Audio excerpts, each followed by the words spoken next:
ওনাদের কেন মনে হলো যে বিএনপির এমপিগণ স্বাধীনভাবে জামাতের এমপিকে এবং কর্নেল অলির মতো যিনি আদর্শচ্যুত হয়ে গেছেন, মুক্তিযুদ্ধের আদর্শ থেকে ছিটকে পড়ে তিনি সেই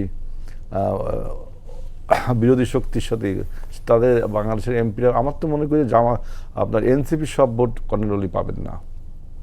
মুক্তিযুদ্ধের প্রতি যদি তার সম্মান থাকে সব ভোট তো কর্নেল অলি পাবেন না। আমি তো তাই মনে করি। হয়তো জামাত তাদের ভোট দিবে, কিন্তু এনসিপির তো জিনিসটা বোঝা উচিত, তাই না?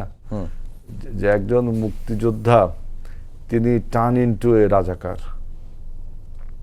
মুক্তিযোদ্ধা টার্ন ইনটু রাজাকার। তো এইভাবে যদি আদর্শ থেকে কেউ দূরে সরে যায়, তাকে কি নামে ডাকবেন? যে যারা ঘর বাড়ি থেকে উচ্ছেদ তাকে আমরা উদ্বাস্ত বলি, কিন্তু আদর্শ থেকে উচ্ছেদ তাকে কি বলবে? তাকে আমরা যারা বিএনপি করি বা যারা মুক্তিযুদ্ধের পক্ষের সাথে ভোট দিবে।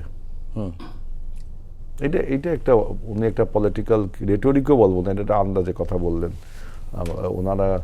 সত্য আর আপনার গণভোটের রায় যে বাস্তবায়ন করার জন্য আমরা যে আজ থেকে 3 মাস আগে যে সেকেন্ড অধিবেশনে আমরা যে তাদের কাছে কমিটি নাম চেলাম যে আপনারা 7 জনের নাম দেন, আমরাও 7 জনের নাম দেই। সংসদের যে রিচুয়ালস আছে, যে কোনো যেমন অর্ডিন্যান্সগুলো আমরা বিল আকারে তুলবার জন্য একটা কমিটি করেছিলাম, সেখানে কিন্তু বিরোধী দল নাম দিয়েছিল।